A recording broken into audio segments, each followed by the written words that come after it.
குருப்யோ நமக. அன்பான ஆத்ம நண்பர்களுக்கு பணிவான ஆத்ம நமஸ்காரங்கள்.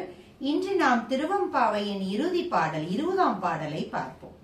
போற்றி அருளுக நின் ஆதியாம் பாதமலர், போற்றி அருளுக நின் அந்தமாம் செந்தளிர்கள், போற்றி எல்லா உயிர்க்கும் தோற்றமாம் பொற்பாதம், போற்றி எல்லா உயிர்க்கும் போகமாம் பூங்கழல்கள், போற்றி மால் நான்முகனும் காணாத புண்டரீகம், போற்றியாம் உய்ய ஆட்கொண்டருளும் பொன்மலர்கள், போற்றியாம் மார்கழி நீராடேலோ எம்பாவாய். இதில் அவர் என்ன கூறுகின்றார் என்றால், சிந்தையில் சிவத்தை வைத்து வாழ்வோருக்கு எந்த சிக்கலும் வருவதில்லை என்கிறார்.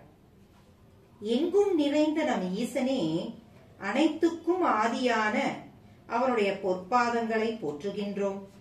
அனைத்துக்கும் முடிவாகி உள்ள நின் மெல்லிய திருவடிகளை போற்றுகின்றோம்.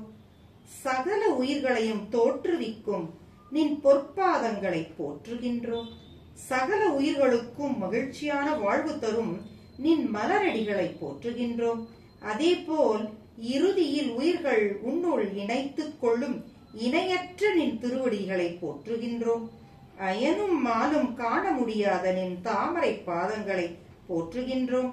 போற்றுதலிலேயே பல்வேறு இன்பங்களை காணும் உங்கள் அடியார்களாகிய நாங்கள் உன் நினைவுகளுடன் நீர்நிலைகளில் நீராடி மகிழ்கின்றோம்.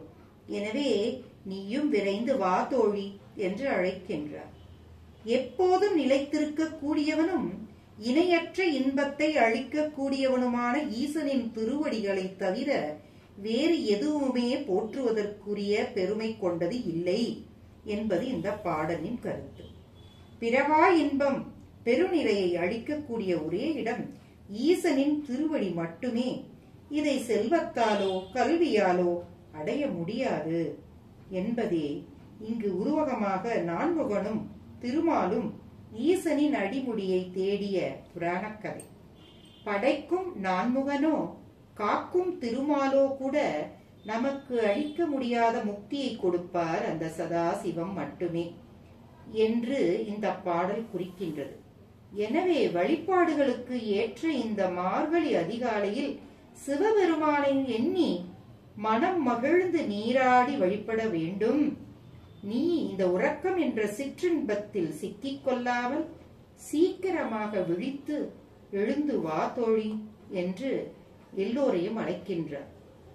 இந்த 20 பாடல்களால் பாவையை எழுப்பி ஈசனை பணிய பாடிய மாணிக்கவாசக பெருமார் தனது ஒவ்வொரு பாடலிலும் ஈசனின் கருணையை எண்ணி எண்ணி வியக்கின்றார். ஆகையால் வாருங்கள், நாமும் அவர் நாமத்தை கூறி அவர் திருவடியை பற்றிக் கொள்வோம். ஓம் நமச்சிவாய. கிருஷ்ணார்பணம்.